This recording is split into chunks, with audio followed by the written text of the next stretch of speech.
We are here live, Blackjack Stewart Arena, the second game of the morning, the 10:30 squat featuring the Coeur d'Alene Hockey Academy in the home color whites, taking on the Pilot-Mound Buffalo in the dark jerseys. Maybe the change of color for both squads may prove dividends, as both teams are looking for a victory to end up on the final game of this weekend, the showcase weekend, the regular season weekend here for the Canadian Sports School Hockey League for the 5 squads here.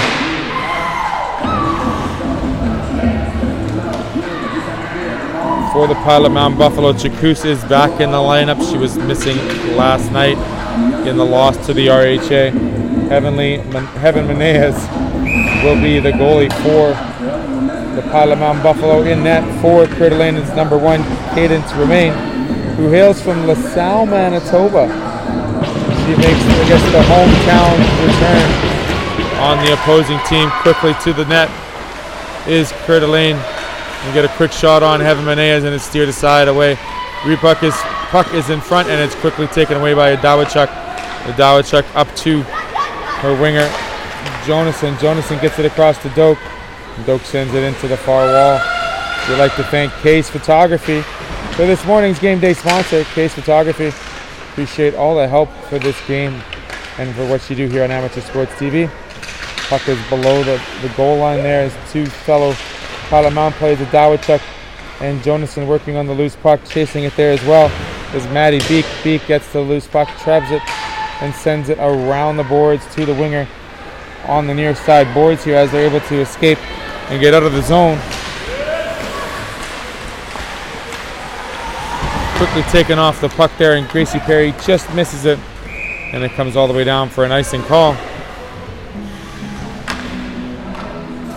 A couple of quick up and ends, back and forth for both squads, getting the legs under them in this last game of the weekend.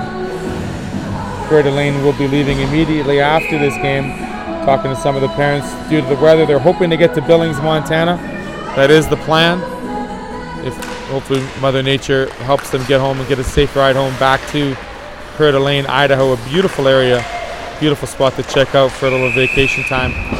I'd like to say hello to everybody in Coeur d'Alene watching the game, and all over North America on all of our social media feeds here on Amateur Sports TV. Face off to the right of Menez. Looks like it is McKinnon taking the face-off for Pilot-Mound. Sati able to get the loose puck, and she skates into the neutral zone and carries it inside the blue line, where it is taken off the stick by Brogan Gallivan. Gallivan loses it to McDonald, kept in the blue line by Kirk. Into the shin pads it goes. McKinnon gets a bit of a body from the Coeur d'Alene player. That'll be number 4. We do not have on our roster. We'll try to get an update on who that player is. Ditto has to retrieve and grab the puck. She skates in front of her net, looking to gather some speed. She finds an open lane, gets it up to the red line, and that's as far as she gets, where McDonald then grabs it and throws it back into CDA territory. We've gone a minute and a half, almost 2 minutes gone in the first here, still 0-0. Puck is below the goal line. It is now taken to the defense. Rolfson throws it back in, right on the stick of a CDA player, and it comes to through the center ice.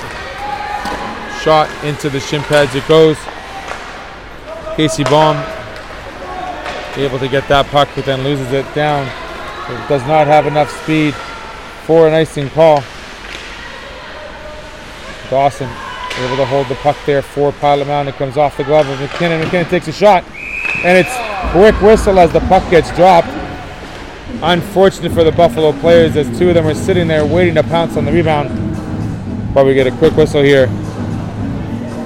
Romain thought she had it for just enough time, and so did the officials. That's why we get a whistle.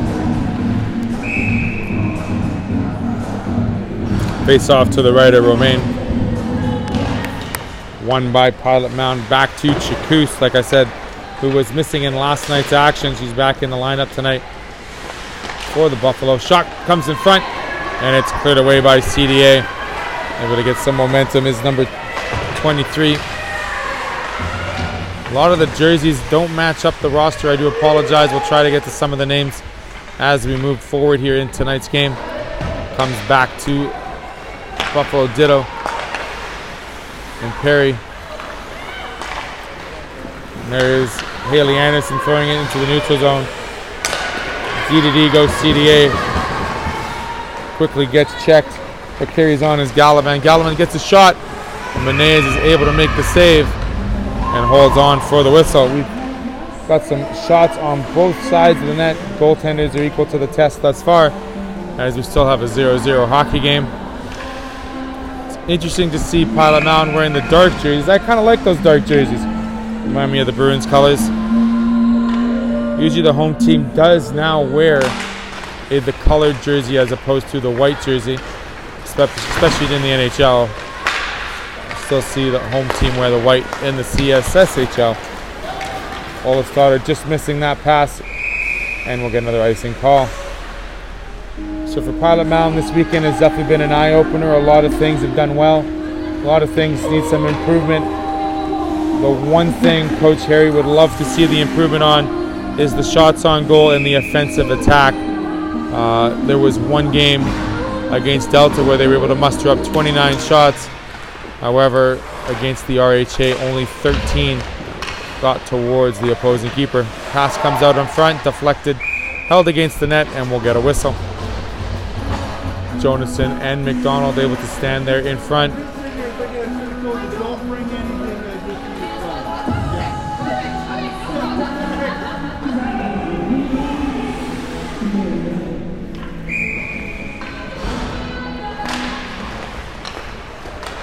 Face-off is won by Pilot-Mound, comes to the sideboards. Doak gets it up to McKinnon. McKinnon's got a 2-on-1. He's able to get a cross ice to Perry. Perry makes one move back to McKinnon. Quick shot on net, and it's easily covered up by the keeper. Rolled in front of her, and she figured, you know what, let's get a whistle, let's set this all up, and we'll start it all over again. Face-off is to the left of Romaine.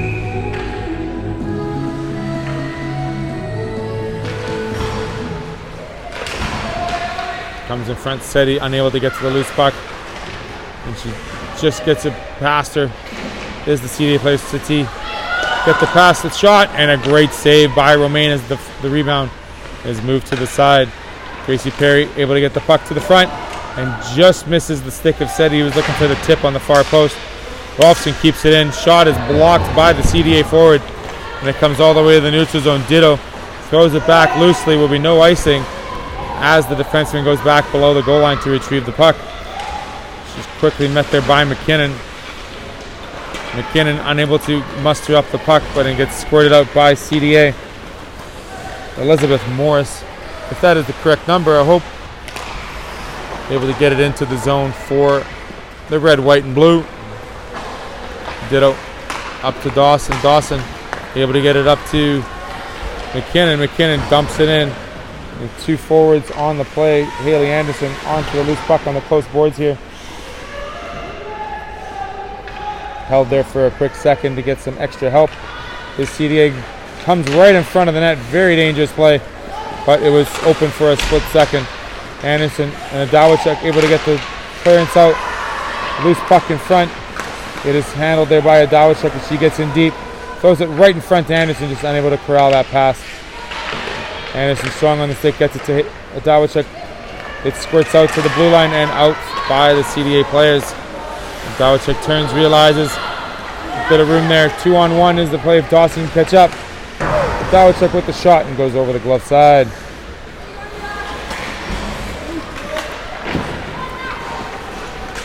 Casey Boehm able to get in there against Rolfson.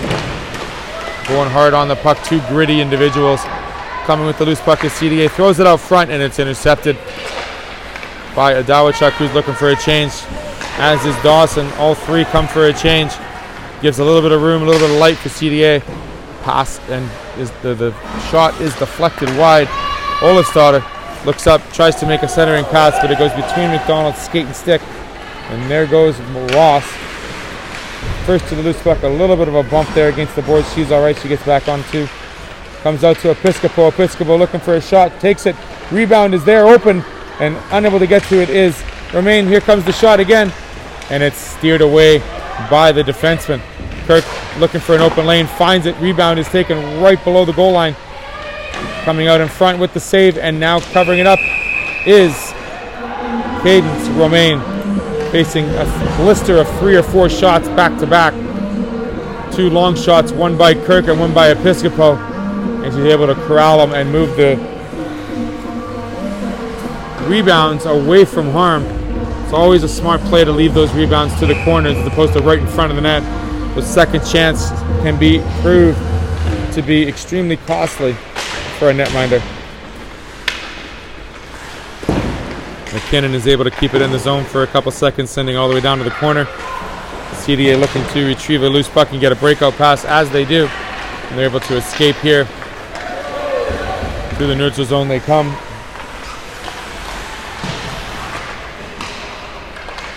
Puck comes right to the front of the net. Chakouste has to be careful. Puck stays in the blue line. Over to Ditto. Ditto looking around. Couple of circle backs. Behind the net she goes to safety. Finds a great pass to McKinnon. McKinnon headmans it up to Doak. Doak gets it up to the blue line. She makes a couple of moves. Has a bit of skating room. Takes a shot. Deflected wide. Kirk has to move back a little bit to hold on to her position. McKinnon able to steal the puck. Shot. Save is made. And a whistle is there as well as Romaine covers the puck up. 12:23 in the first. 0-0 hockey game. Good light and good offense by both teams thus far. Shots are fairly even through the first period. The last couple minutes, Pilot-Mound's been finding their offense, and finding the shooting lanes has been most important to get the puck to the goaltender. Dawachuk takes the face-off. She pushes it forward, where the CDA defense are able to grab it and get it to the blue line and none further. It stays in the zone. Dawachuk has it in her skates. Gets it into the front of the net for a split second. Wolfson's able to keep it in, sends it to the half wall. And now comes Coeur d'Alene out of their zone.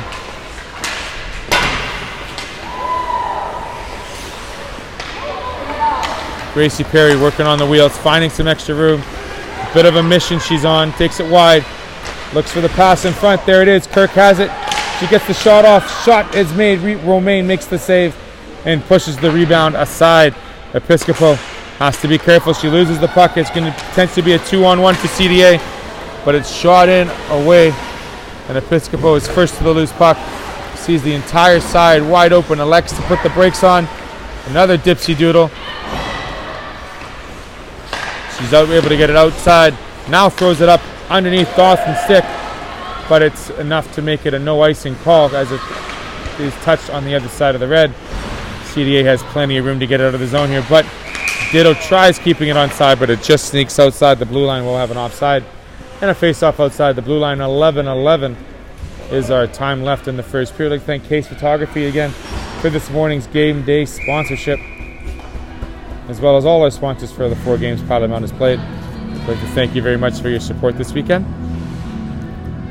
McDonald loses the face-off to the fellow centerman. Ditto punches it in, and it's touched up, and we have a clean sheet of ice to go for the attack. Haley Anderson's keeping it into the zone for a split second. CDA goes carefully D to D. It comes all the way in to the blue line and none further. Dawson has to put on the wheels to chase after the loose puck. Haley Anderson's providing the support. Gets it around the goal line. Headman puck up to Kirk just outside the blue. And she sends it back in as Pilot-Mound touches up for the offside. Comes out of the zone, has to circle back, D to D to Kirk. Kirk then looks for that open ice and throws it into CDA territory.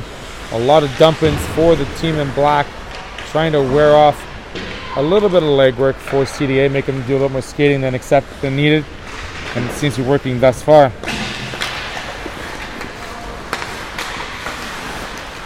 Wolfson gets by a couple of players and realizes she has to receive back because she has to play her defensive position. 1-on-4 is the CDA forward. Able to carry into the half wall. A little bit of space, gets through a set of legs and just wide. Bolestadter picks it up on the far wall. having a bit of an issue trying to get it advanced. Nonetheless, Kirk gets it behind the goal line. Up to Ross. Ross and Kirk, a little bit of a bump there. Open ice for the forwards, gets a shot off. Rebound is there, and it's quickly tied up by Heaven Menez as two white jerseys are knocking on Heaven's door yet again. And she's able to make the save. 9:33 is what we have left in the first.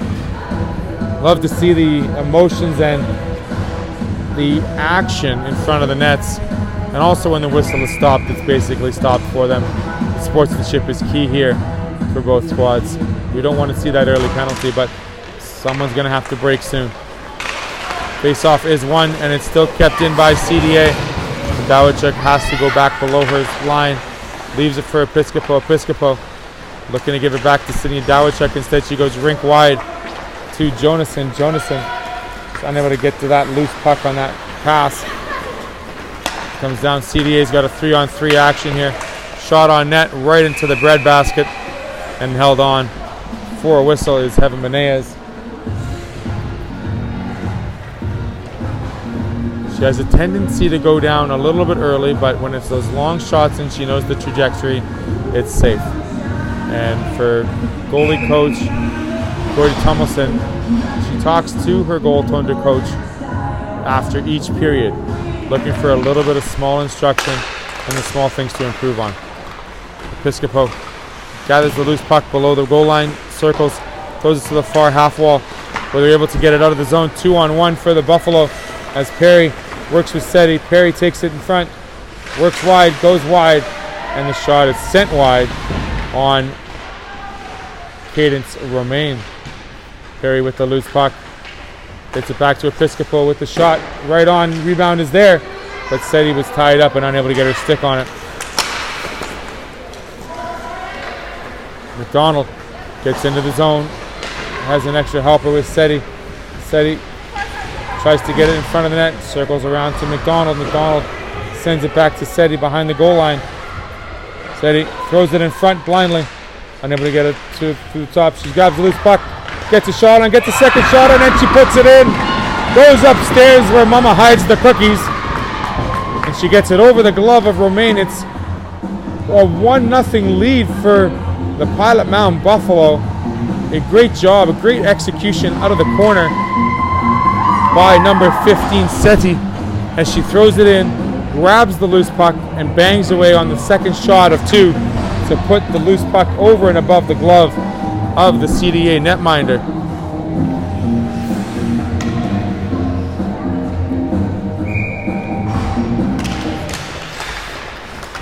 Face-off is pushed again ahead by McKinnon. There's Dawson trying to push it forward as well. Kirk has to help out her fellow defense partner Ditto in grabbing that loose puck. She gets squeezed along the back wall. The puck comes loose to CDA forwards. They have possession of it. They look to get it back to the D as they do. Shot comes from the point, and it's blocked there by Dawson. Unable to find that clearing lane to get that shot on net. Off Dawson's skate, up it comes to Haley Anderson, just out of the reach. One of the D, one of the forward come for a change as Ditto retracts back into his zone, and it's an icing call here. 7:27 in the first. Pretty entertaining hockey game so far. Lots of words being said by me. That's okay. I hope to help keep you guys up to speed with what's going on here in the game as well. Great to see the shots from both ends, a little bit of offense. A little bit more of an open game here this Sunday morning.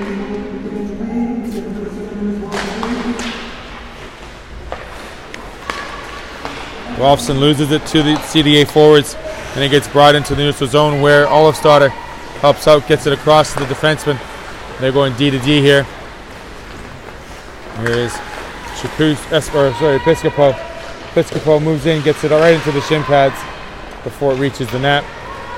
And she has to quickly move back to her defensive spot, and Rolfson bails her out. Getting that puck, it goes right up to Olofsdotter. Olofsdotter tries to get it to Dawachuk.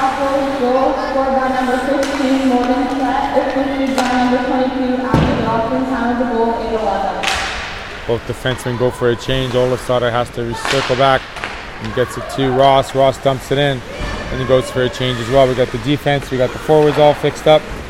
Ditto blows a tire. She's trying to play in the forecheck there. Savannah Doak helps out as she's able to take the possession of the puck away from the CDA forward. A great job of using the boards to her advantage. And it's deflected a couple of times. We no icing on the call. Doak will be the first person on the puck. She sends it back to the dot where there is nobody. And CDA moves into the offense. And moving fast is number 12, Maya Wagner. And she gets it into Heaven Menez for the whistle and the cover. 6:09 in the first period. Again, lots of skating by both squads here. We do apologize for the CDA families and parents watching. Some of the names, some of the jerseys just aren't matching. We'll try to get to those in the intermission. Face-off is dropped, and it's inside the circle there. Scrumming around, is McDonald. She sends it around the goal line, where it is met and sent back by CDA forwards. And they're gathering puck. Throw it in front to Menez. Menez is down already. Puck is not there. It comes off to the side of the net. And there is Jonasson, who's able to get it out to the neutral zone. It's sent right back in. Kirk has to get to the loose puck, and she does. And she throws it to the sidewall here. Goes cross ice on a dangerous pass right through the front of the net. But no harm, no foul. Jonasson gets it in. Perry gives chase. She's the lone forechecker as her counterparts go for a change. Skating up with it is Gallivan. She loses, has to move back. And Pilot-Mound puts extra chase on her. McKinnon, Perry, and Setzi, the goal scorer, trying to keep CDA hemmed into their own zone here for a little while longer to try to add some extra offense. But they're able to get out of the zone. A bit of a one-on-one here as Episcopo plays the angle properly to push the forward out of the way. We'll have an offside there call as Rolfson was able to get the puck outside the blue line, and it was brought quickly back in. We'll have a face-off just outside the blue line. And yeah, 4:43 in the first left to go. Dawachuk taking the face-off for Pilot-Mound. Wins it over to Anderson. Anderson sends it back deep. Rolfson has to move back, sends it D to Episcopo. Episcopo has two CDA players attacking her. Gets it up the sidewall, but just past the forward, Dawson on the far wall. Anderson gets checked there yet again. Squirts loose in a shot and easily gobbled up by the mitt of Heaven Menez. Quite the big mitt. She knows how to use it. She's very trustworthy all over. Her game is very solid, especially when you face 58 shots. And she does quite well. Seeing enough rubber. Doesn't like to see that much puck each game, but nonetheless, when the duty calls, she is there to equal the test. Face-off is tied up there with a Dawachuk. And squirts loose, and there she is, gathering the loose puck, and she makes up the room as Ditto. Ditto moving through the neutral zone, blows the tire, and we'll have an offside call right at the blue line as the puck did not enter in with her. And we'll get a line change for the Buffalo here. 4:35 left in the first. This is the face-off is being sent all the way down. I guess they felt that was an intentional offside, or they realized that because a player accidentally falls, you got to send it all the way down, which I don't agree with. But nonetheless, Kirk is there with the face-off. She's able to get it to the sidewall off the skate of the official. It squirts loose. It's now out of the zone. CDA has to go for a touch-up. Throws it up the air to McDonald. McDonald gets it to the blue line. And in the surface she goes inside the attacking zone. McDonald and Kirk are trying to put a little bit of a forecheck on there. And Ross and Episcopo gets by her. McDonald skating hard to help out Episcopo with the backup. Bit of a pin against the wall for both players. They slowly get back up. And there they are skating again. Olafsdotter gets the puck in deep. She goes for a change. There is Ross, Rolfson, and Episcopo. Doak comes on the ice, fresh set of legs for the Buffalo. Puck is on the sidewall, kept in by number 13. Quick shot on net, deflected once, and the goaltender makes the save. Candice Romain able to stop that deflection with the large pads. Squirts by Episcopo, 1-on-4 is CDA, and outnumbered and loses the puck. Still kept in by the defenseman as they were getting the change. Now Episcopo has to return to below her net, gets the puck up to McKinnon. McKinnon looking to make a pass, blindly throws it in the front of the net, and it comes out of the zone.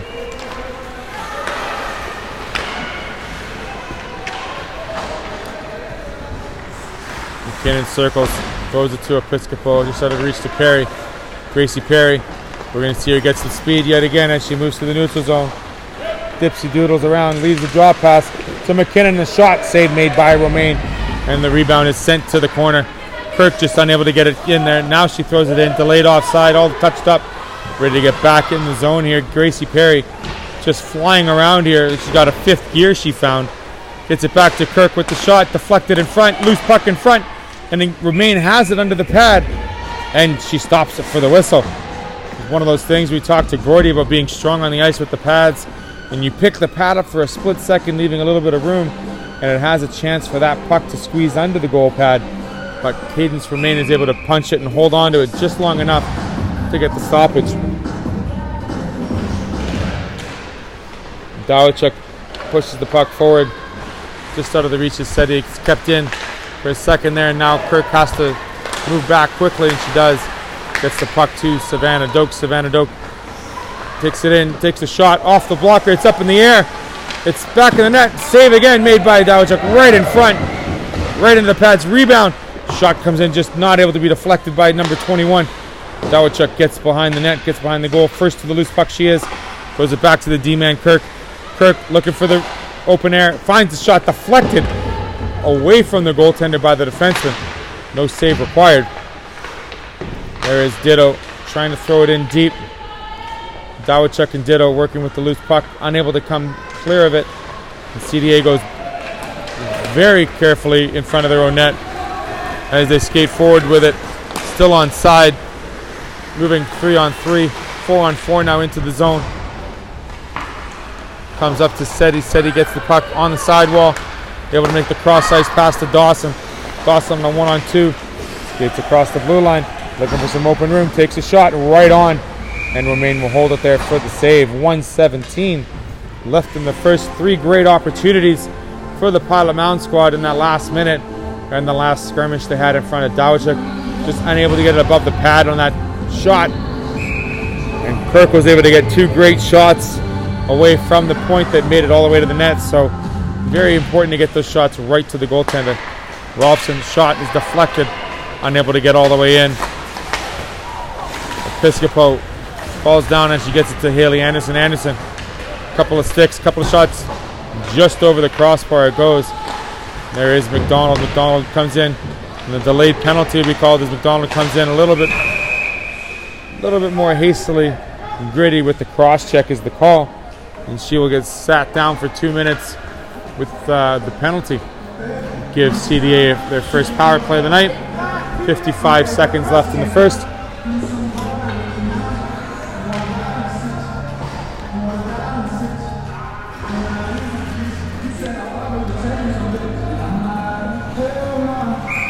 Face off to the left of Heaven Meneas. As mentioned, 2 minutes to cross check for McDonald.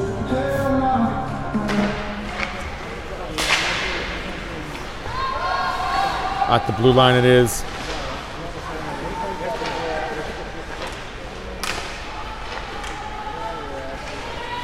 On the sidewall now, setting it up is. Still down low is the puck. A 1-on-2 battle for CDA. CDA comes up with the loose puck. Have it below the line there. Gets it to the sidewall. There's McKinnon putting some pressure on the forward there. Back to the D-men to the forward. Playing a little give and go now. Goes back to the open spot. And nobody's home on the blue line. And it gets sent all the way to the center ice. CDA has to touch up. And then they have to be sent back to their own blue line looking for an open area. They advance the puck. 4 seconds left in the period. And Perry is able to get it deep down the zone. That'll wrap it up for the first period here. Pilot-Mound versus CDA. It's a 1-0 score on a rebound goal by number 15, Seti. No interviews? We'll be right back with Gordy Tumbleston yet again will come join us. We'll talk a little more about Pilot-Mound hockey as well here on the Pilot-Mound hockey game on Amateur Sports TV.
Gordy after the 1-0 goal by Seti.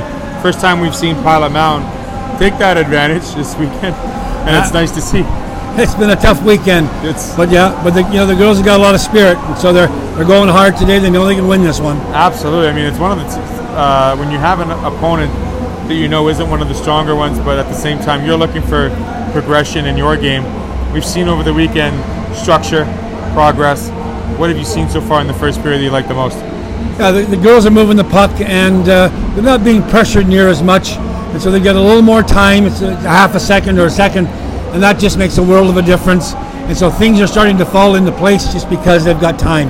And Heaven wasn't as busy this period as you've seen in recent periods. Well, somebody was asking me about, I was keeping shots yesterday, and I ran out of ink at one point on nice. Heaven's shots. So at the end of the day, she's had a little less work, a lot cleaner around the net, and she's taking care of business. Right on. So let's talk about taking care of business off the ice here, because I mean we've got an amazing opportunity for a lot of businesses and suppliers, people that want to advertise with Pilot-Mound Hockey Academy.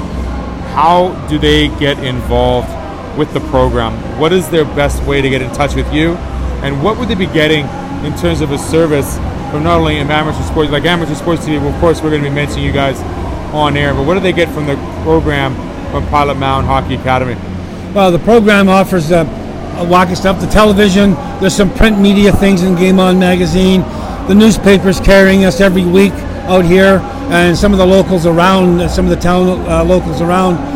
So that's the sort of media stuff. Then there's the social media side of things, which we're going to be promoting all of our sponsors with their logos, and so the recognition comes there. But I guess the real recognition comes in helping these student athletes participate here. The program, there's a fee to charge the kids to play, and that takes care of the basic fundamental stuff. But anything else we want to do here in Pilot-Mound, it's an extra, and so the sponsors we're hoping will come along and provide those extras for us, and with that, the program gets a better name. It's got a good name now, but it's going to have a better name. There'll be more things for the kids, and it'll just be a stronger, more fulfilling program.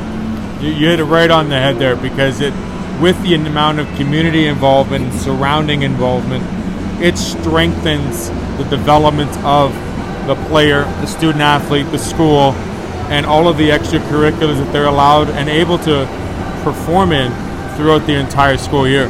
Absolutely, and today, on the weekend, we asked for volunteers from the school, the students, and we got students and teachers doing timekeeping and all kinds of other jobs around the rink. So that's a bonus. They've never done that before. So that's kind of local marketing, just come out and be involved in the team. We're going to do a whole bunch more of those kinds of things. We're going to be inviting the graduating class with the grade 12 students. We're going to be inviting all the other students to come. We've got tickets for them. They're going to be welcome to come to the game. They're no charge. We're going to hope their parents will come. We're going to be inviting the hockey teams in the area, the AA teams, the AAA teams, and the regular community teams to all come and participate and bring a parent and give the kids tickets. We just want to have everybody in town and in the surrounding community know that the team is here. It's been a pretty quiet organization the first 4 years. We're trying to open the doors to everybody and get them in the building and find out what kind of great hockey we got. And you know what? This facility here at Blackjack Stewart Arena offers more than just hockey. I mean, it has the building of the theater. It's going to have the curling club available soon. The community center and the name of that should be something and an attraction itself to come and enjoy and be a part of the community and the Pilot-Mound Hockey Academy here. Well, absolutely. I mean, this is an amazing town. I guess the bigger picture on the marketing thing is that small towns die out sometimes. And there's been an effort here by the owners of the team, the people that have made this thing happen, and the town itself, to bring a building here 10 years ago and put it up, and it's run by volunteers. The owners of the Hockey Academy, they're bringing money and people and recognition to the town every time there's a game here, and people are coming from other cities and whatnot. The people here don't want the town to die out. They want it to grow. So the Academy has become an industry unto itself. And in supporting that industry, we've got a tremendous opportunity to keep the town solid, grow it a little bit, the surrounding towns as well. And again, the facilities in the building, in part, are here because the hockey team has put a whole whack of money. I can tell you that they put $150,000 in ice time rentals that would never have been charged out, including this weekend here, because they're not started hockey. So there's lots of things happening. There's a lot of good coming from this Hockey Academy, and then of course the students and the players get the benefit. And the more people that come in here, they get to see the exposure of the businesses and the advertisers that are helping programs and community programs stay evolved in small town. They can see that along the walls. I look in front of us here, and 2 of the 4 sponsors that we have for this weekend are up on the wall. Yep. We mention them as well on ASTV, and they get mentioned over the loud horn during each and every game. So it is seen, it is visible. The exposure is there from the local community as well as those that are visiting this fine arena. You're absolutely right, and the neat part about what we're doing, we just started, of course. This is our first sort of big weekend games. We've got all the kind of worked out some of the little small issues that we've got in a small town, getting everybody sort of organized. So the rest of the season we'll be bang on with stuff, and the people that do come to the games will get a better picture of what it means to a small community to have a little bit of extra hype, a little bit of extra notoriety and recognition, and that's what it's all about in building the town and the industry and the Hockey Academy. The school benefits, boy, it's a really good thing happening here, and we're going to be promoting this right through the season. You're right. You mentioned the school real quick. I mean, getting 40 extra students in there into the high school here in Pilot-Mound definitely helps out the school program. And it makes the community and the town itself stronger by having the thriving industry, like you mentioned, here in Pilot-Mound. So the Pilot-Mound Hockey Academy, reaching them on their website, right? PilotMoundHockeyAcademy.com. That's correct. Ask for Gordy. Find Gordy. What's your email address, Gordy? It's Gordy it's gordy.tummelson@gmail.com. But Ginger Collins' email is right on there. In fact, it's on the sponsor package at the bottom of the page, the home page. So yeah, just find it. It's not hard to find, and we'll be glad to respond accordingly and bring you into the group. And I'm pretty sure there's different levels of groupings as well, Gordy. It's just whatever fits the needs and whatever is needed by the advertiser, and of course the Hockey Academy itself. Yeah, we've got from $150 up. We start our advertising on TV at $2,500, and there's a whole whack of other things that goes along with that, so that you get a TV game plus recognition in the magazines and the newspapers, as we've said, at the rink, and so on and so forth, and on the website. So, and the website's starting to pick up really nice steam right now, and it's a first-class site. So you'll be pleased to see that, and of course the sponsors will be on there as well. So 1-0 hockey game, Gordy. We'll let you get back to watching the second period. Great always talking to you. I love talking the old school stories, the new school stories, and what's happening here in Pilot-Mound, Manitoba, not just for the academy, but for you guys as evolving this sport and making great student athletes in the community. Thanks, Dale. We'll be right back here with second period after this.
Second period just about to start for the Pilot-Mound Buffalo taking on CDA Academy. Joining me is someone who would rather be on the ice than off the ice. Yeah. We'll leave that one alone. Your name, your number, your position, how you found out about the academy. I'm Ravis Constant Kuba. number 10. I play defense. I found out about this academy when Brad scouted me when I was playing with my old team, Norman, AAA with the girls, scouted me during the end of the season. And then when I was playing with the boys, Bantam, AA Huskies, and MICC Native Tournament, he approached me after a game and told me to come out for the skate, for the tryouts, so I did, and now I'm here. That was back in the spring last year, Yeah. right? Now, Ravens, you're one of the younger players. Yeah. The youngest player? I'm the youngest player here. And you don't act like that on the ice at all. No. I mean, when I looked at the roster, not gonna lie. I mean, I played when I was in grade 10 varsity, and I was the youngest player on my team. I shouldn't show it either. You play and you move with a certain forte, strength. You like to have possession of the puck. Is that the strength of your game? Have you always been that kind of that alpha female Yes. on the ice? Well, I grew up mostly, I have 4 older brothers, so I'm really aggressive and I get what I want. And I played, growing up playing boys hockey, so kind of had to show them up a little bit. How different is the game between the boys and the girls? Is it a big difference? Is it a little tougher with the boys? The boys, it's mostly more difference by, like, they like to make, like, real big plays. Girls, we like to, like, take the puck up and get to the net. We like to have those breakouts and just get to the net and shoot. Boys want to make fancier plays. So it's less flash, Yes. it's more teamwork and dream work, less flash and dance. Is that what we're going to say? Yes. Okay. Ravens, I like that call. Yeah. I got to also ask you, what is the message Coach Harry has given you all weekend? A bit of a rough weekend, but the positive things you've been able to build on. I mean, today's game has been a lot different compared to other games you've played. More of an even opponent, especially last night. You guys had a really tough game against RHA. Oh, there it is. And it sneaks by, but the whistle goes. Another early whistle, quick whistle. Dawachuk throws her hands in the air and says, "Come on, man."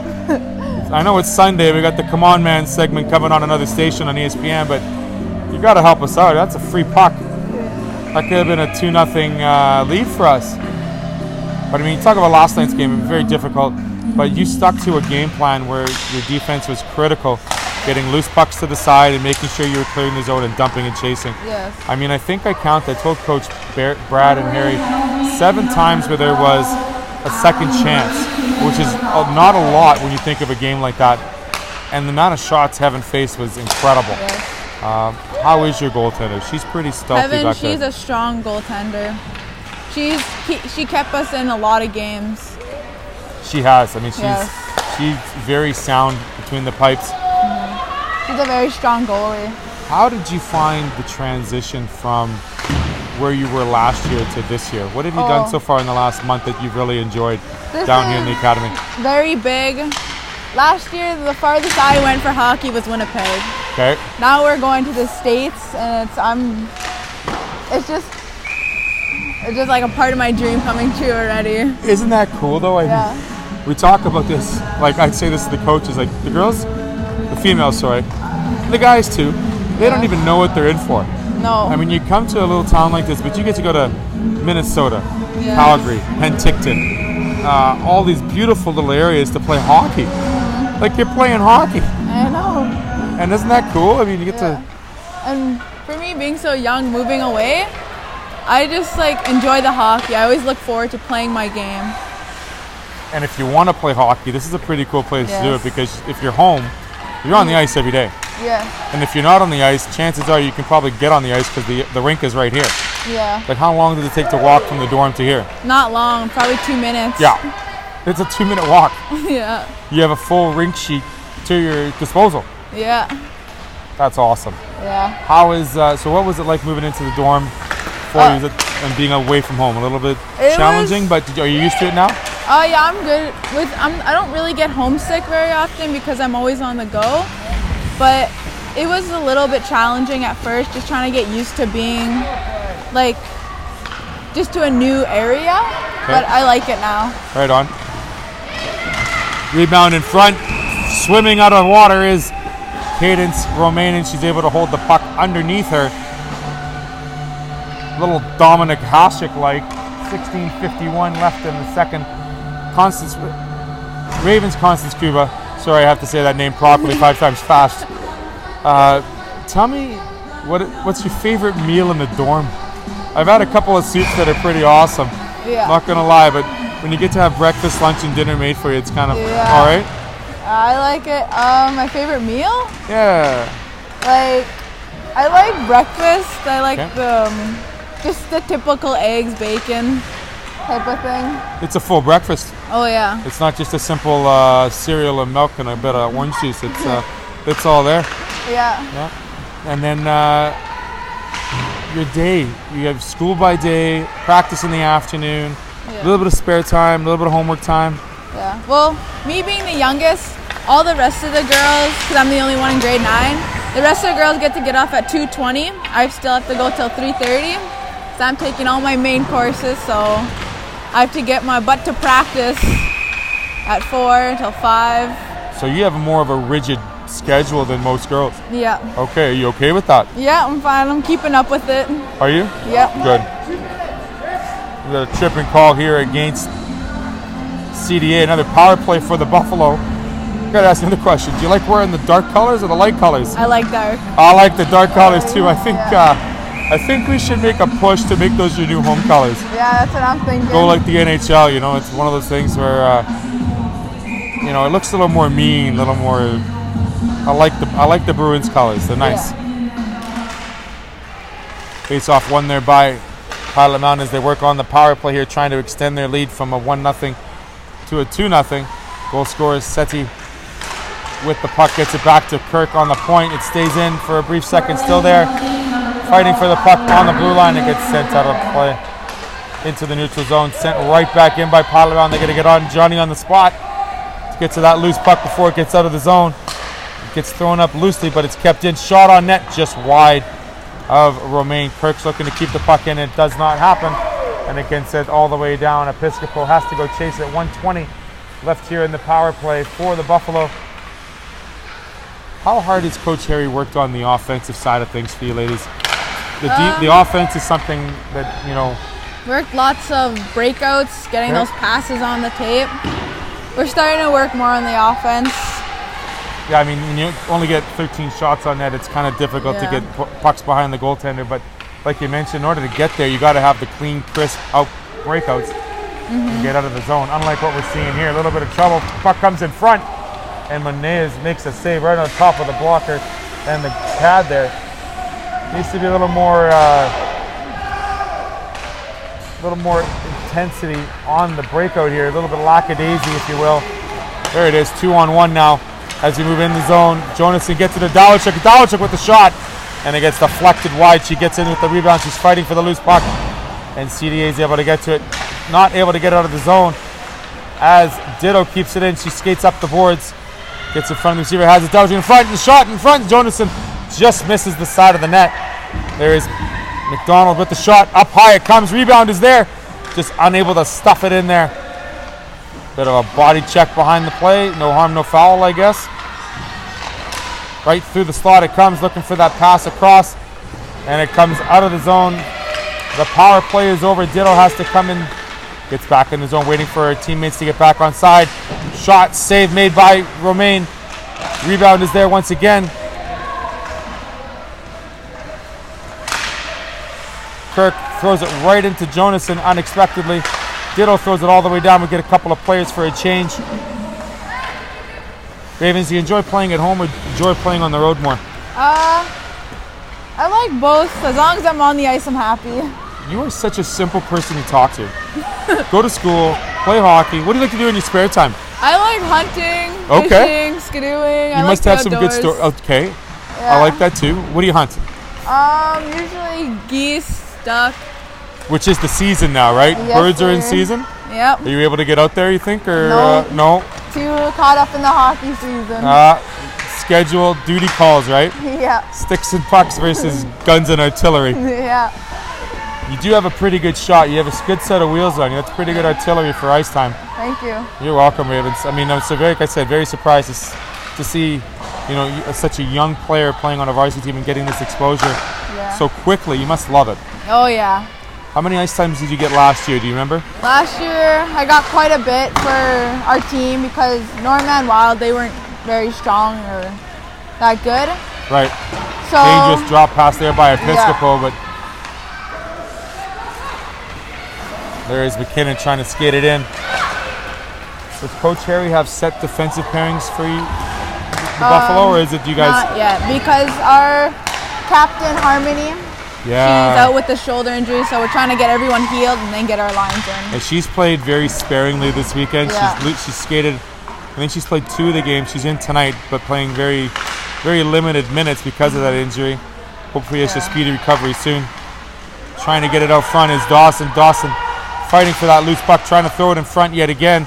It's against the net, and it gets covered up by Cadence Romaine. A couple extra whistles. We'll get a stoppage in play. 12 minutes and 9 seconds left in the second. You like hunting for birds? I heard a story last year of someone hunted polar bears. I don't know, is that allowed? No. I didn't think so. They're an endangered species up north, are they not? Oh yeah, They're my second favorite animal. You know that? I love them. Yeah, stay away from those polar bears. Let them live. Yeah. Let them hibernate. Yeah. They're nice little guys. Just don't bug them, right? Yep. Yep. Growing up, watching hockey, I'm sure you watch a little bit of hockey when you're not playing. Was there a favorite player you had growing up or still have growing up? Ovechkin. Ovi? Yes. What's it about his game that almost is like your game? Is it the skating? Is it the... I'd say it's the skating. Yeah. He's always moving. And he's very strong on the ice too, as are you. I like how solid he is. He's always prepared for something. Doesn't fall over like a wet paper napkin. Yeah. There you go.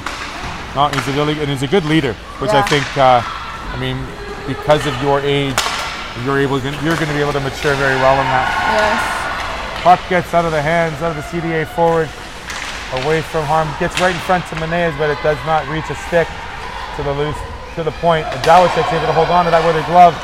Gets it out to the neutral zone. There's Ross as she skates 2-on-1. Has Olestadter on the wing. Ross with the shot off the mask. A little bit of a wake-up call. Olestadter throws it right in front. Just unable to get onto a Pilot-Mound stick.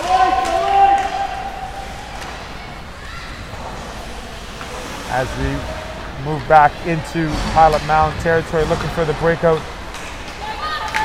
Looks like Episcopo will take it by herself all the way up. Throws it in front, just out of the reach of Seti. Did you have any... what was the biggest question you asked before coming down to Pilot-Mound? Did you have one, question you asked before you said, yes, I'm in? I was mostly concerned about the schooling. Okay. Because I'm looking for good grades. I almost want to be trying to be top of my classes. So I was saying the teachers will help you. Because in the fall I struggled with that, getting help with the teachers. So. Yeah, no, that message has been very clear by a lot of the interviews we've done with both players and coaches. Mm-hmm. The importance of athletics and academics. Oh, big check there. That's a no-no. Let's see what the call is going to be here. Contact to the head.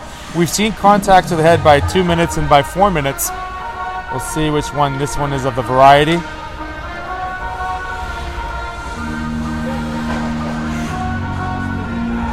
Discussing that to see whether or not it's going to be a 2 or a 4.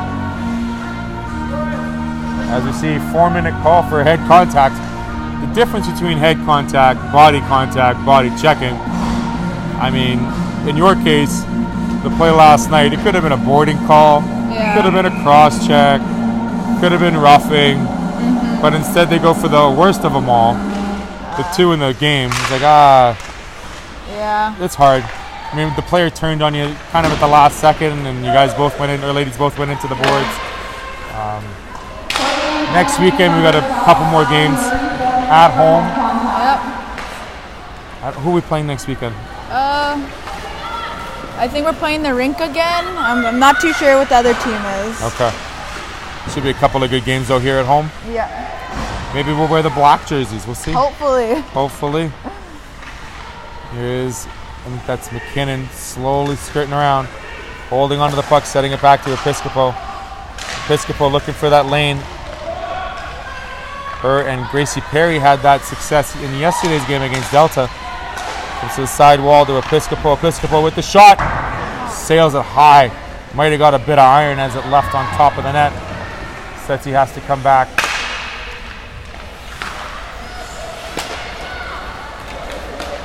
Episcopo gets it across ice to, that is shot on net. Jonason able to leave it there for McKinnon and gets a quick shot on net and held by Romain. So outside of the activities of outdoors, what has been your favorite thing to do in Pilot-Mound when you have a bit of spare time? Are you getting lots of homework? Oh yeah, I'm getting it done though, but I just like hanging out with everyone here, just getting to know each other more and more, enjoying being with people. Yeah. Have you heard Coach Harry's a pretty good singer? No, I haven't yet. Well, we'll keep that between you and I for now. Okay. But what's the, you guys do some team building exercises throughout the year. Bus trips, of course. Yes, we have our rookie karaoke. Is that the big one? Yeah. Okay, so who has the best voice and what's been the weirdest song sung so far? I think I almost blew the speakers on the bus, not gonna lie. Okay. I was in singing, a good way or a bad way? I guess in a good. What was the song choice? I got Knockin' Boots. I was trying to sing Ernest Monias. That is awesome. Who has the worst voice on the team so far? Is there one, or should we leave them nameless? So far, I said leave it nameless. Let's leave it nameless? Now. Okay. Here's Gracie Perry setting up on the sidewall. 2 minutes gone on the power play. 2 more minutes to go. Shot is made. Save is there. Rebound is there. Playing tic-tac-toe off some shin pads. Another shot.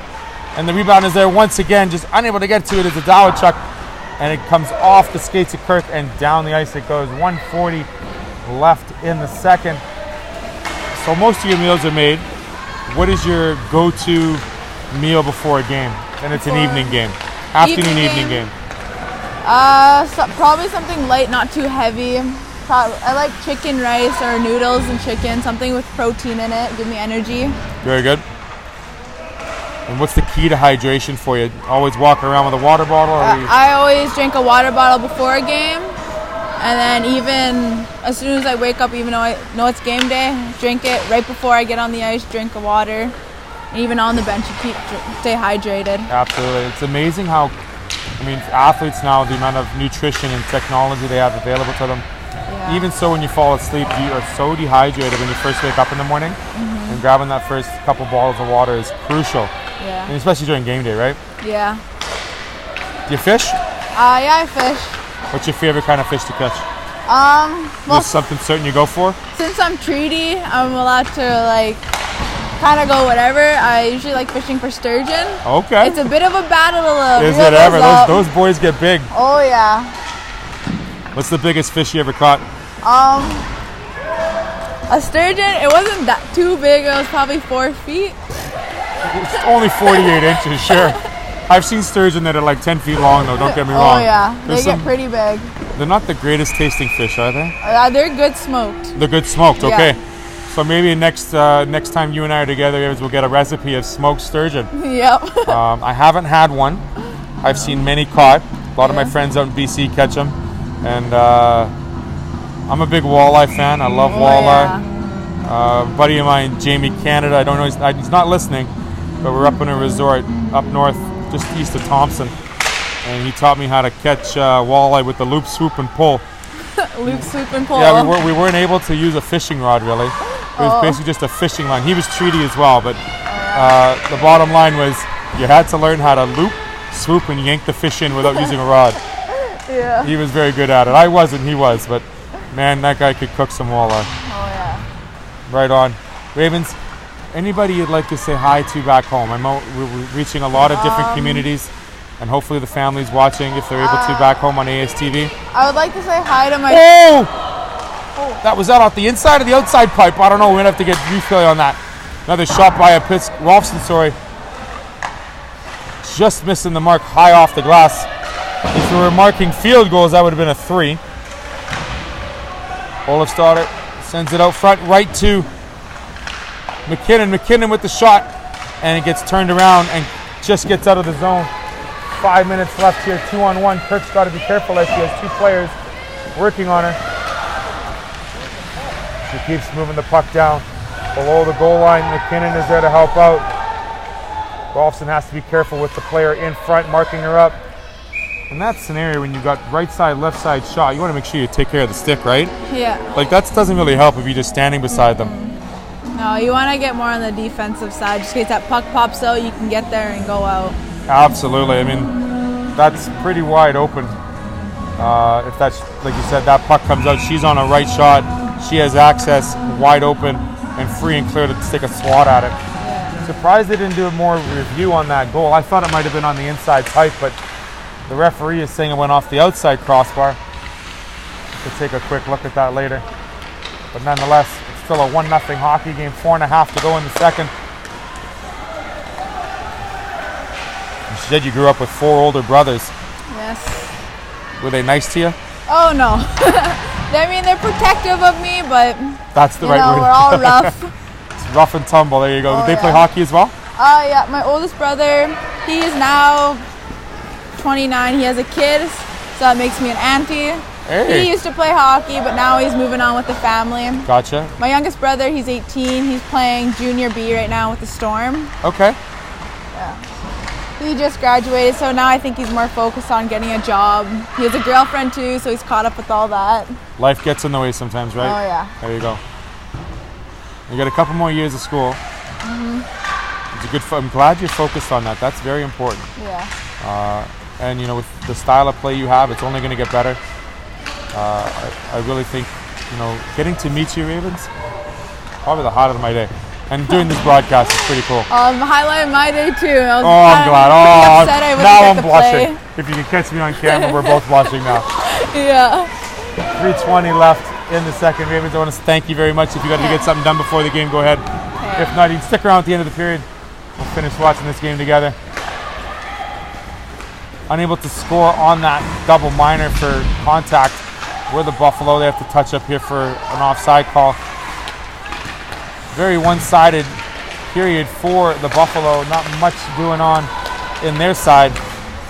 Heaven's probably enjoying that because she's been pelted with bullets galore for the first 3 games. And she played every single minute thus far this weekend, so she's holding up pretty strong. Yeah. There's Ditto keeping the puck to the side. A little bit of sticks going up. Nonetheless, she's able to grab the loose puck. It's now loose behind the back of the net.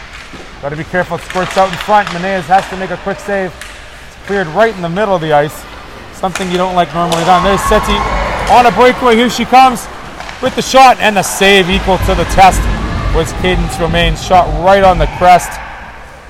McDonald scoots in front, takes a shot, another great save into the glove it goes, and we get a stoppage in play. 2 great shots by 2 different forwards. Are you more of a shoot first or deke first kind of person on breakaway?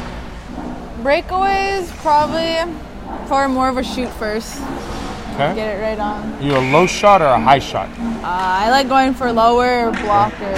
Low blocker? Low blocker. That is tendency to go in. Yeah. When it comes to a shot, I think the average is like 76% of low block shots are the goals there. So you picked the right one. Yeah. I learned from my older brother. Well, I call him my older brother because he plays for OCM Blizzard. His name's Sequoia Swan. We billet him, and he just became a big part of our family. Awesome. So you're familiar with players from out of town, yeah. and you know the lifestyle. That's very awesome. How many years have you known Ben? Sequoia? Yeah. Known him for over a year now. We just met him last year at the beginning of the Blizz season, and then he got called up for Tri-City to go play the rest of the season there. Very cool. That was hard saying goodbye though, because he was like my best friend. Do you keep in touch with him while you're down here in Pilot-Mound? Oh yeah. What kind of things do you guys talk about? The game?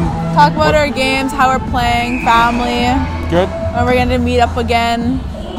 Always make sure I have my head in the game. That's awesome. And he's getting the opportunity to play in the dub now too, so that's pretty cool. Face-off was won by Pilot-Mound without a power play yet again. We'll finish the rest of the period on a power play, a tripping call against Coeur Academy. Dawachuk, how good have the veterans been for you in terms of getting used to the hockey and the program itself here in Pilot-Mound?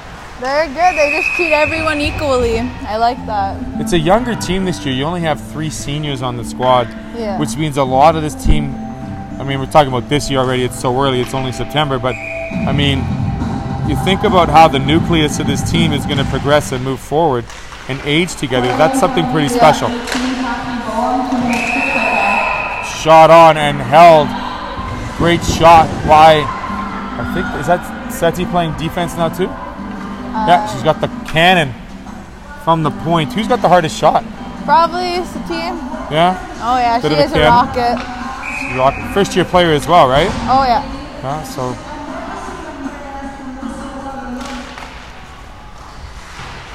still very early in this season. Lots of things to work on, breakouts and defense pairings and making sure we have the right chemistry. Piscopo making a couple dekes, gets the shot off low, and it just squirts to the glove side and wide. 2 Buffalo on the puck. They're able to come out of the corner with it. Comes back to a Piscopo. Piscopo looking to move across. Gets it back to Perry. Perry with the shot. Rebound. Up in the air it comes, and Seti gets the loose puck on the sidewall. Dawachuk moving a little bit to the top of the circle. Looking for a shot, and it's blocked there by the defenseman. Back to Seti. It's held there by the netminder as Gracie Perry quickly squirts out of there. Doesn't want to get in trouble with the official. If you had to explain the play of Gracie Perry, what would be the one word you'd use? She has wheels. Wheels? Oh yeah. I would say gritty. Gritty, yeah. She's got some dirt around her. She's a hard worker.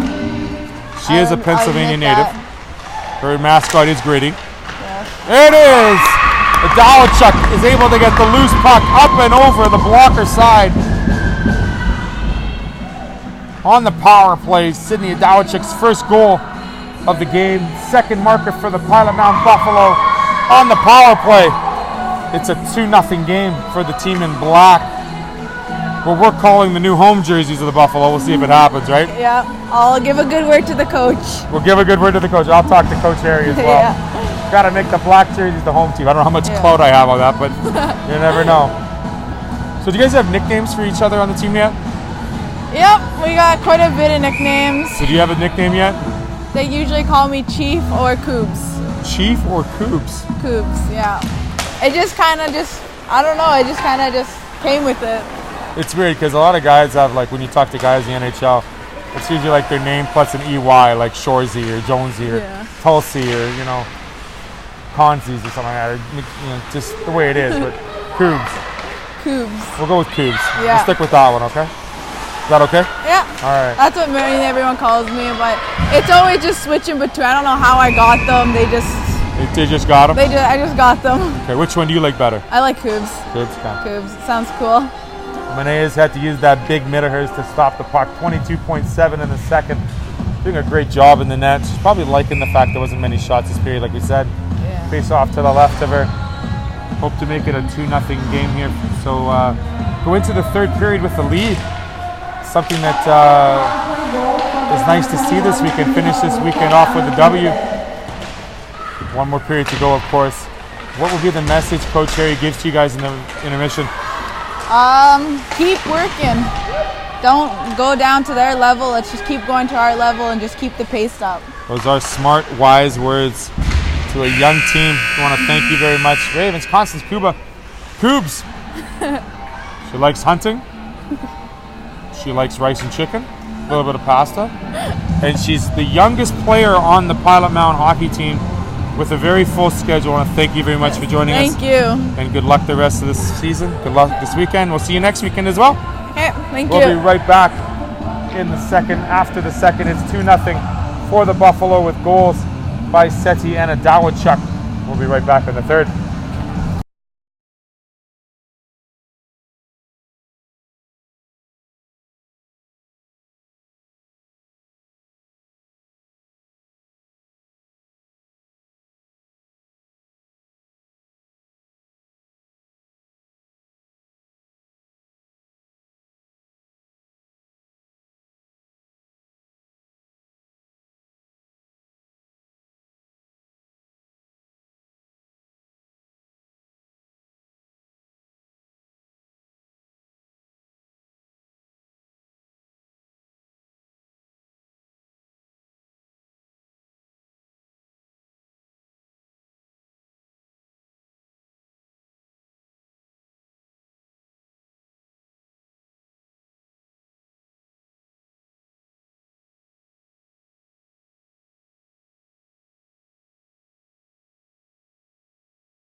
back at Blackjack Stewart Arena. The final period of the weekend, third period action between CDA and the Pilot-Mound Buffalo. 2-0 is the score.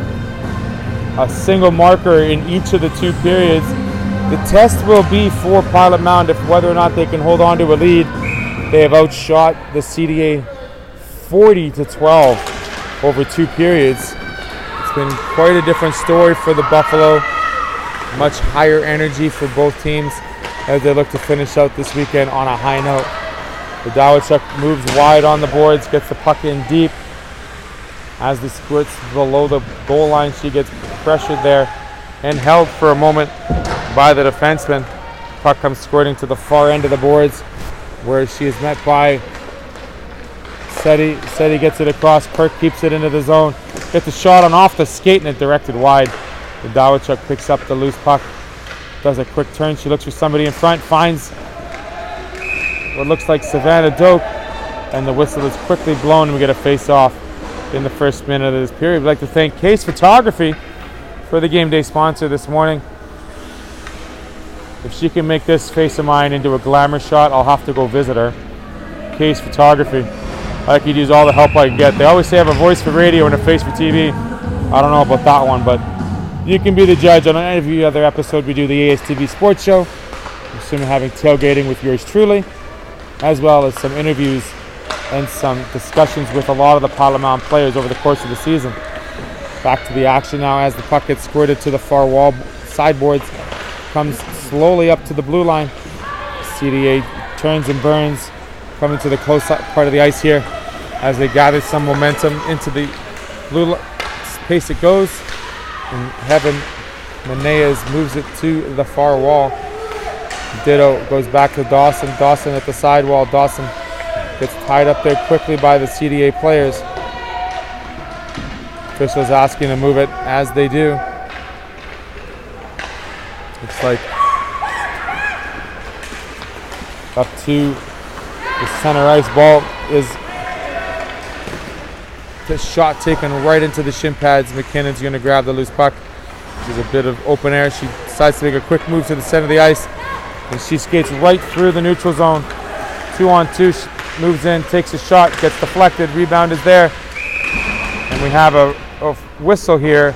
And the stoppage in play. A penalty is going to be called for body contact on McKinnon, who was trying to bull rush her way through two defenders. And I guess it was more play on the body, less on the puck.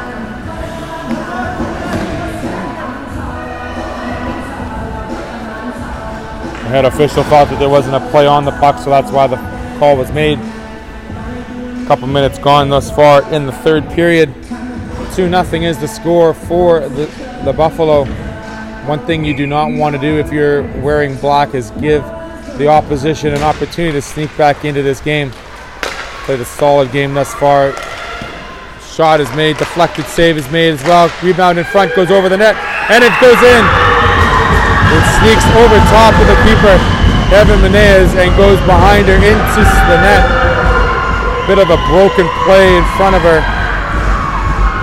And as mentioned, this might be the small window crack that CDA was looking for in this game, scoring in the first 10 seconds of that power play. We've got a 2-1 hockey game.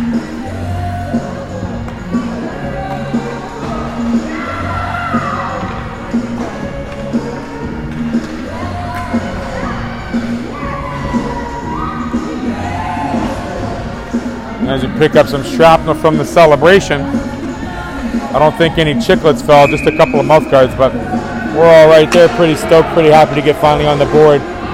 2-1 hockey game, as mentioned, still Buffalo leading by 1.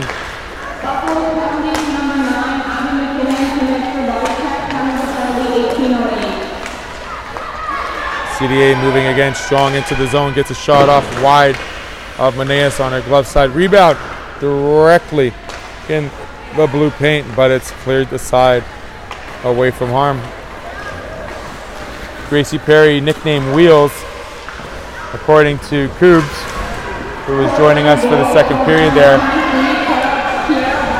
Here comes CDA again. Shot is blocked by Rolfson. Over to Episcopo, using the boards at the sixth man. She gets caught out of play, and puck is still kept in. Again, right through the blue paint. It's just unable to get a crossing pass to it. Seti throws it in, goes for a change, where there's McDonald and Doak giving a bit of pressure to the CDA defender, throwing it in deep. Ditto has to go behind the line to pick it up. Goes into that space where Jonason's just not able to pick it up.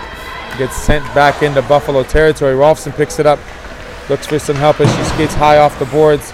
Goes to Doak, and she's able to get to center ice. Doak carrying the puck in. Gets off a fan shot. And it's picked up there by CDA over to Ditto. Ditto keeps the shot, keeps the save. She gets tripped up. No call on the play. As CDA moves into the crease. Shot is there. The rebound is there. And it's cleared aside. Right into the pads yet again. Goes the puck. And it's still onside. Kept onside by Bolt. In front it comes. Shot attempt and no save needed, as Meneas was able to have that puck cleared out of the harm's way. Still having the puck below the goal line are the Buffalo. Buffalo need to get some positive passes here, as they do. Getting out of the zone is Jonason as everyone goes for a change. Jonason gets by the defenseman, gets to the front of the net, just unable to complete the pass over to McKinnon. She grabs the loose puck. She's looking to make a centering pass. Makes a larger circle. Around the circle she comes is Abigail McKinnon. McKinnon passes off to Episcopal with the shot. And the save is there and made by Cadence Romaine. 15:31 left in the third. CDA is able to get on the board with that first marker 10 seconds into the power play. Face-off will be to the left of Cadence Romaine.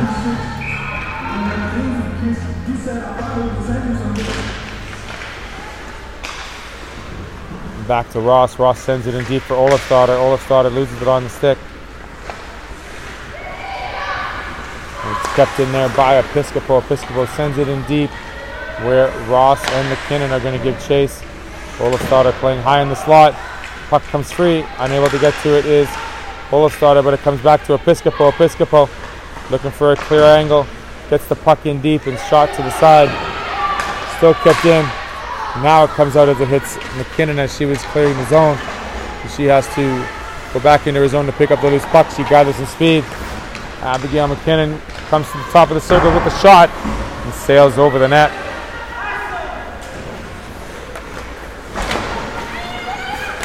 Kirk goes D to D to Ditto. Ditto up to McKinnon. McKinnon, one more rush she has left in her leg. She throws it in front and it's deflected in. Might have been off the skate of the CDA player or the Pilot-Mound player, but nonetheless it was not kicked in. And they've regained that 2-goal lead, 3-1. We'll see who gets credit for the goal, whether or not it went off the CDA or Pilot-Mound player, but it was a broken play coming off a body and into the low right post against Cadence Romaine.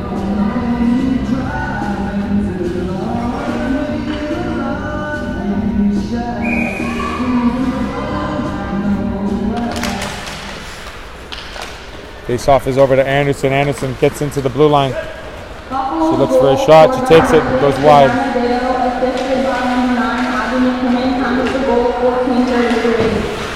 Kirk gets the loose puck, has to wait for her player to get onside, and she does. Ditto gets credit for the tally, making it 3-1. Adawachuk gets the loose puck, gets a shot on, and is blocked by the pads of the defender.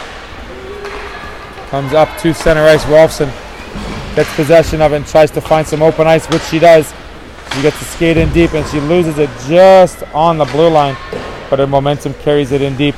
Haley Anderson gets the puck, brings back to the defender, Rolfson. Rolfson has to be quick with the play, gets it over to Anderson. Anderson makes a quick move, gets the shot, and the rebound is there. And the save is made by Romaine, and the rebound is taken out of play. Up comes CDA. Around Rolfson. Rolfson making the great adjustment to get the loose puck. Lots of room. Gets the puck up. No icing will be the call as Adawachuk starts skating and gets to the loose puck and gets to the puck behind the goal line. She looks circled, makes the pass in front, and just unable to connect is Gracie Perry. There's Perry up the sidewall looking for a pass. She makes it all the way to the far side over to Episcopo. Episcopo makes one quick move, throws it in front, and it's covered there by the keeper with another player, Seti, on the doorstep ready to pounce on the rebound. 13:05 left in the third period. We have a 3-1 hockey game still. A 2-goal lead for the team in black. Face-off will come to the left of the CDA netminder, who hails from LaSalle, Manitoba, now playing in Idaho. Interesting move. Face-off is won by Pilot-Mound. They're trying to get another shot on it, as they do. And a great save and rebound directed to the side of the net. Comes out in front again and spread out like a fish out of water. The starfish move. Cadence remains able to glove it up and get a face-off there in her own end. She has been very active all game, facing now 46 shots. Doing quite well at it as well, keeping her game and keeping her team in it for this duration. Seti with the shot and the save. Quick whistle by the official. We'll do it all over again a couple seconds later. See what kind of result we get this time around. Great face-off win by McDonald. Able to get it to Seti, who's told by Ravens Constacuba that she has the hardest shot on the team. Back to Kirk. Kirk gets the shot. It sails wide on the glove side. Ditto keeps it in. Who was the goal scorer, the third goal scorer, getting credit for that goal. The deflection. Seti playing a little more confident now with the puck. Takes it in deep below the goal line. She gives chase. It's going to be kept in by Kirk for a quick second. It gets deflected. McDonald throws it in around the boards. And there is Gracie Perry. Gets it back to Kirk. Deflected up high in the air and around above the goal. Off the boards it comes. And McDonald does keep it in. No ice, no offsides. Seti makes a move off the wall. She's got a clear shot. And a great save by Romaine. Rebound is there, and it's wide open for Seti. And she puts it in the gaping net. The second goal for her tonight. Two Pilot-Mound players were ready for that rebound. And a great job coming off the side wall was the Pilot-Mound team. Episcopo keeping it in, as well as McDonald getting that shot on net. And as mentioned, a little bit out of position was the keeper. That net was very wide open. And we have a 4-1 hockey game for the Buffalo, adding to their lead.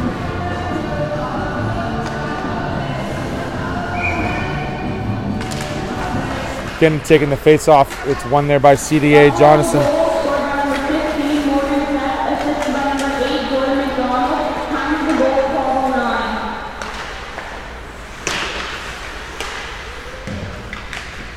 Jonathan in deep,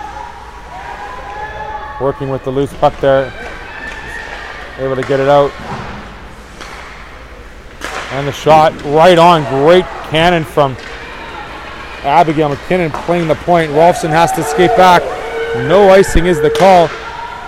She has to turn quick and find the pass up front, and she does to Doak. Doak just can't get it outside the blue line. CDA has control of the puck deep below the goal line. And we'll see a penalty here. Boarding will be the call for 2 minutes against the CDA player. It looks like they will have another power play. They scored once already. Let's see if they can do it again. As Rolfson gets the call, 2 minutes for boarding.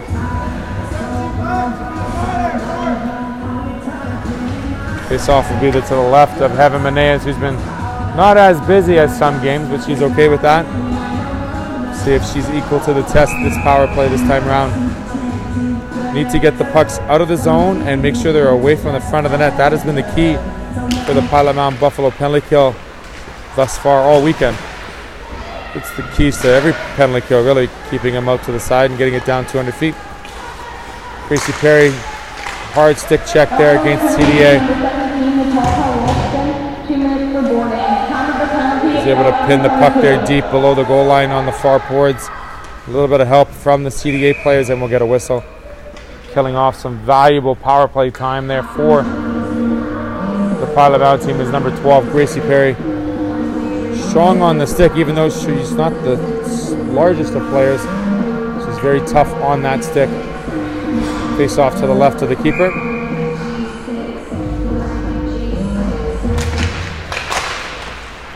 Face off is inside the circle still. And we're able to get it out is Ditto. She's able to get it out, and down the ice she goes. 200 feet away. Oh, it squirts right out in front. Gets right underneath the stick where the blocker was. Bit of an interference there, but none was the call. And sent all the way down yet again by the Buffalo. A minute 5 left in the power play. Gracie Perry got tangled up with a player deep in CDA territory, but it proved to not be costly as she was getting up. The play was being sent back down. Gracie doing a job yet again to pin that puck deep in CDA territory. Needs to move it around a little bit, so they get some motion there. She does. 45 left on the power play. Ditto giving the support, sending it all the way down back into CDA territory, where they have to regroup and break out. No pass there available. Kirk throws it loosely back into this zone. It comes to Haley Anderson. Haley Anderson dumps it in deep. 20 seconds left now on the power play. Dawachuk with the forecheck. She gets the loose puck. She comes, circles back deep down the goal line as she goes. Puts the brakes on. She's challenged by 2 players. She still has the loose puck. Doing a great job below the goal line is Sydney Dawachuk, number 21.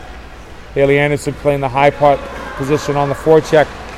3 seconds on the power play as time expires on it. Stopped there by Episcopo. Episcopo looking. Rebound in front, and it sneaks in off the deflection right as the power play expires. CDA gets the second tally on the mark of the period. Makes it a 4-2 hockey game. We'll see who gets credit for that deflection, whether or not it too comes off a Pilot-Mound or a CDA player in front of the net.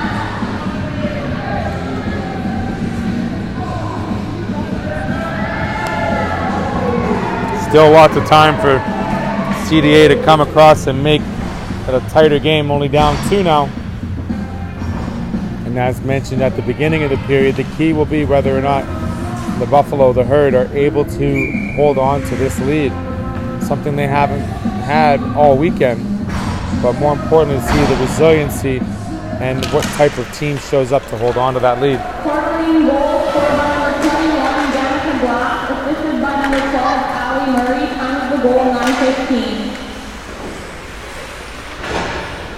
Puck is now deep in Buffalo territory. It squirts out high behind the goal, but it's trapped along the netting.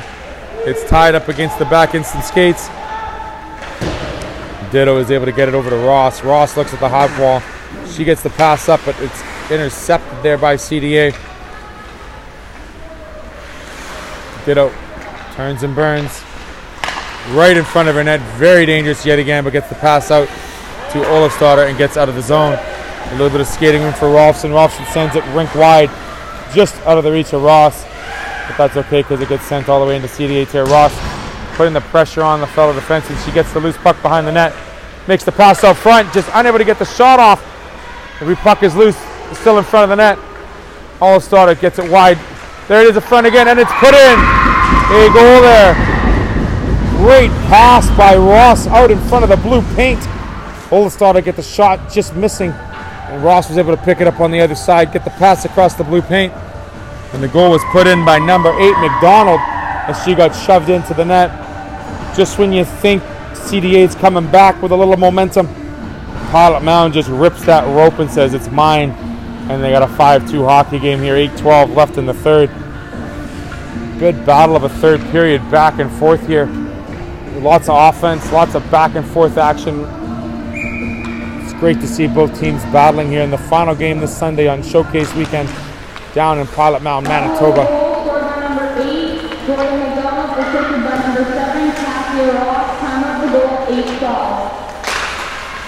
Shot taken to the side of bounce behind the net, where Kirk grabs the rebound. She's got the puck, looking for some help. She doesn't get it yet. It comes to Dawson. Dawson scoots it back around the net to Haley Anderson. Haley Anderson got a bit of daylight. She's not able to get it through the zone just yet. Anderson has to move back. Gets it up to the skates of Dawson. Dawson's able to get it into neutral zone where McKinnon has it. McKinnon looking to make a pass over to Anderson with the shot. Just wide. It goes on the blocker side. A powerful low shot, just missing the mark. CDA moving up here 2-on-2. Wide shot goes of the net on Heaven Meneas. Puck comes to the sidewall, kept in, deflected twice. Has to be careful with the rebound. And a great job by Ditto to grab the loose puck and bring it out of harm's way. Now she's getting some extra helps from her forwards as well on the Buffalo squad. The puck goes below the boards to Rolfson. Rolfson having a bit of a difficulty, sends it back to Ditto. Ditto trying to get it up to her winger, and Meneas says that's enough. Let's get set up. Let's get a breakout with 6:49 left in the third period. 5-2 is the score for the Buffalo over CDA.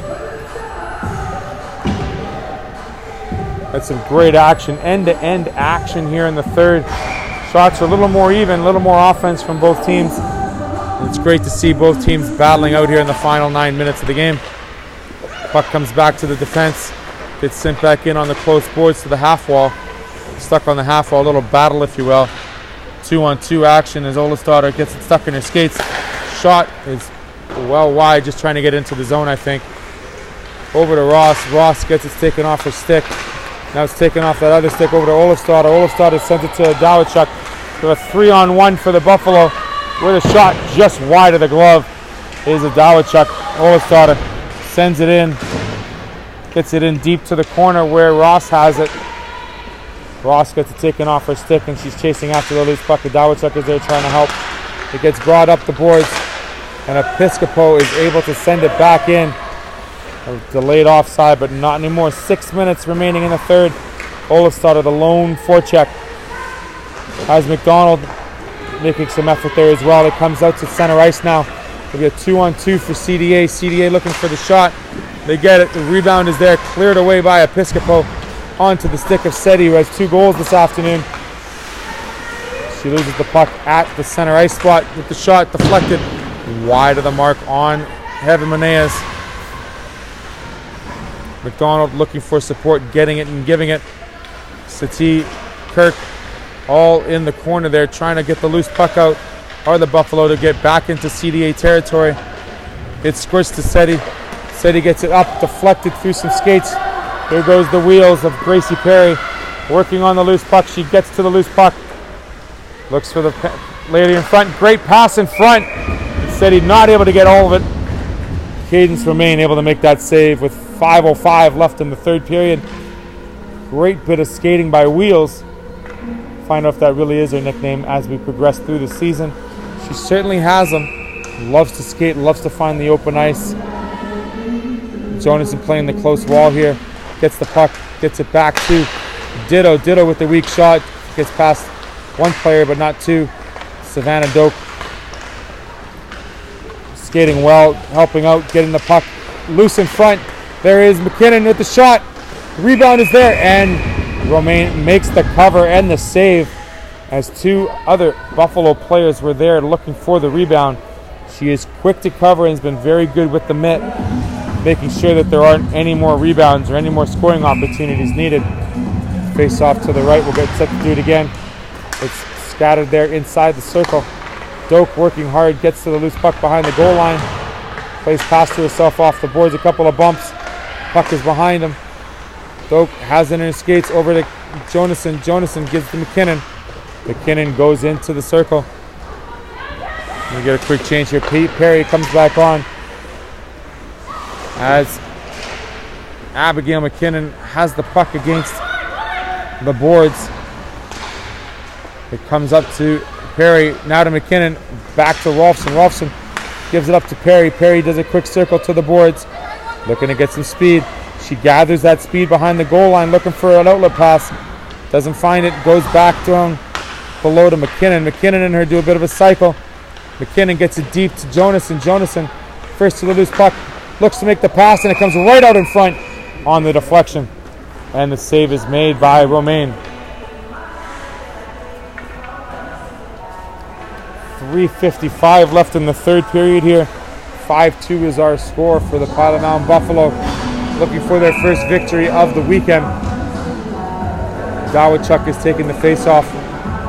It looks like they've shortened the bench for the Buffalo. Chakous, with dealing with that shoulder injury, has not played much this weekend. She is suited just in case.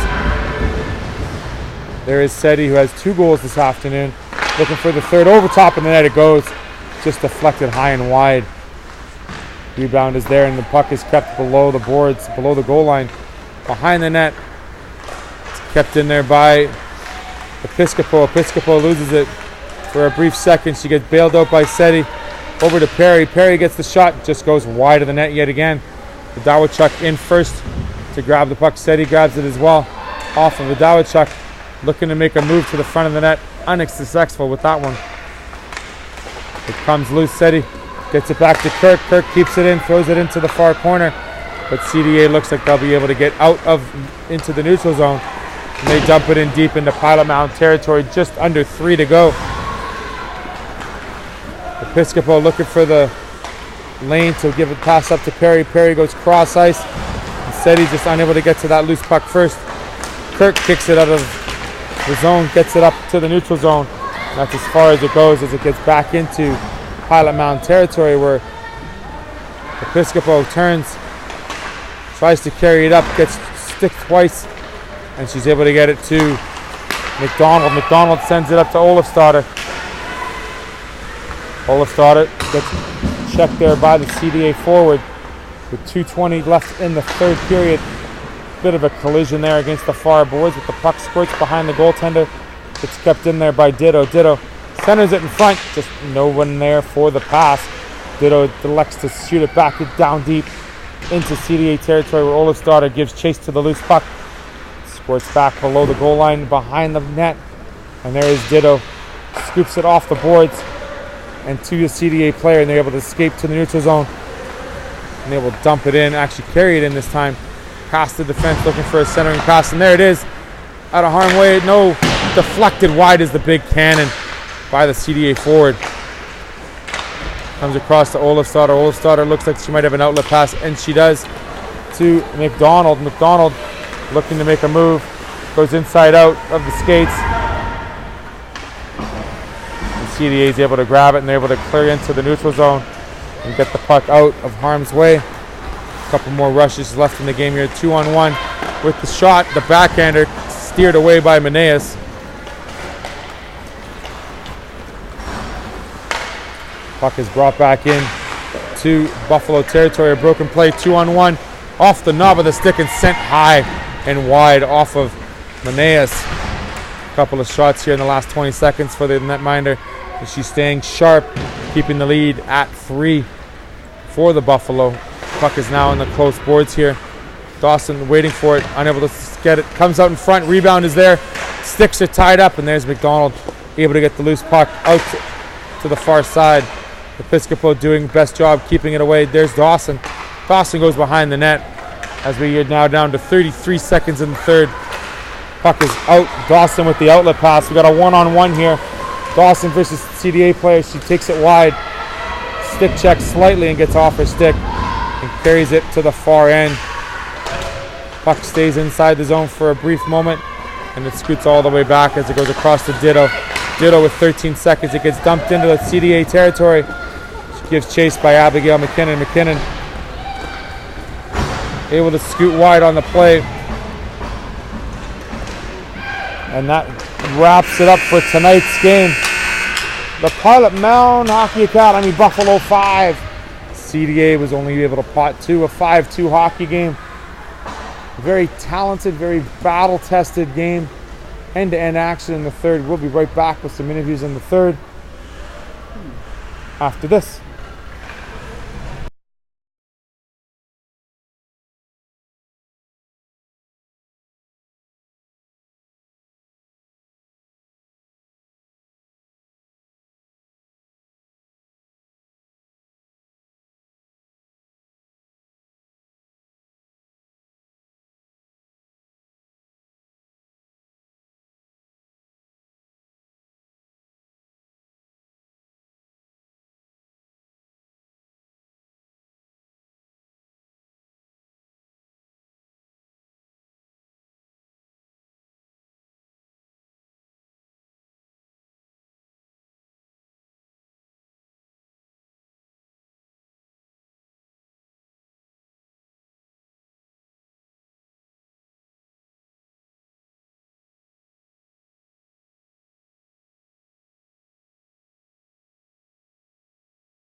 Here with Jasmine Hughes of the HockeyAcademy. Jasmine, talk about the trip here to beautiful Pilot-Mound.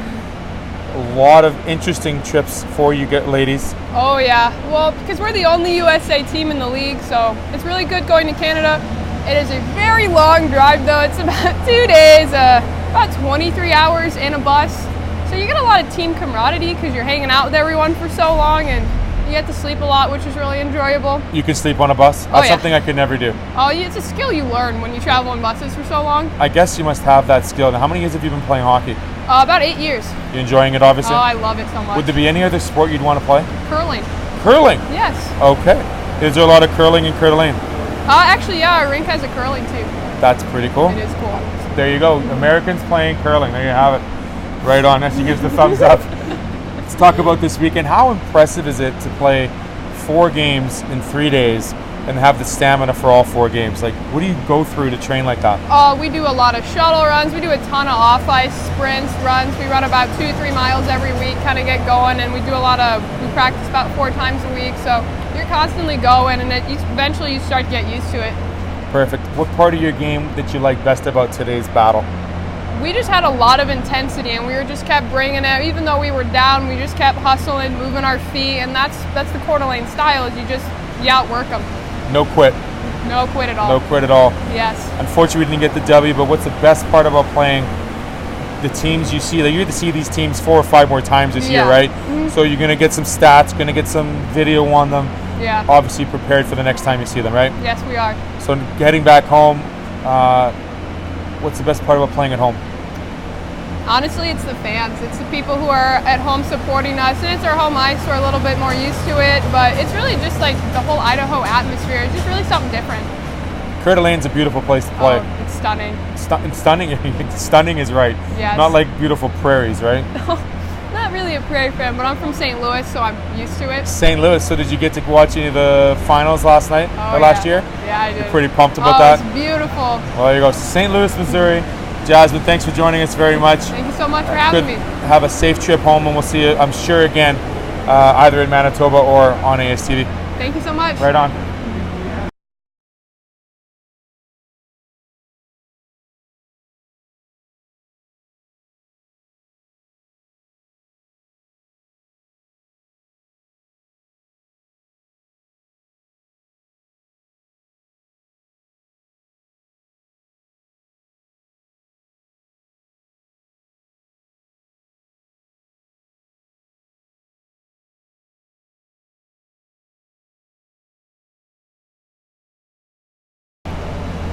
Here with goaltender Heaven Monias of the Pilot-Mound Buffaloes. Heaven, a lot lighter shot load this morning. How did you like that? I liked it a lot better, but personally I like a lot of shots. You faced a lot of shots in this beginning of this season. I mean, 58 last night, 20 before that, 43 the game before that. I mean, my math is pretty good, but that's like 35 shots a game. Yeah. You're enjoying that. Yeah. And especially the only goaltender on the Pilot-Mound team that played all weekend. How are you able to be so resilient game after game after game? I just focus on my team and on myself and just think about just whatever. I don't know. Just think about whatever, yeah. right? So when you I just focus. So the focus is there. I got to ask this question. As a goaltender, you let a goal in. How do you refocus right after? I clear my crease and I just think to myself it's 0-0. Okay. So we're at today's game. You had a 2-0 lead going into the third. The team held on for a 5-2 victory. What was the best part about playing with the lead as opposed to having to come up and tie the game?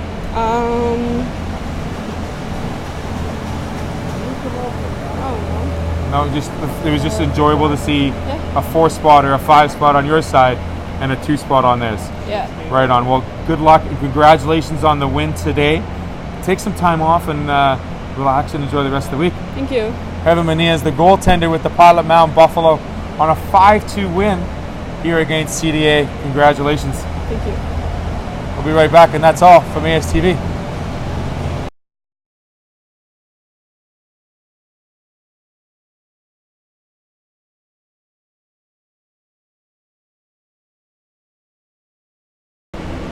So there you have it. The weekend is over. We're done. It's final. Beautiful Pilot-Mound. Outside of the inclement weather, we'd like to thank everybody that joined us on ASTV and all our social media. Thank you to Pilot-Mound Hockey Academy for hosting the weekend, and as well for everyone on all our social media feeds for watching. Stay tuned. We'll be back next weekend for the male and female varsity teams taking on weekend action at home here in Blackjack Stewart Arena.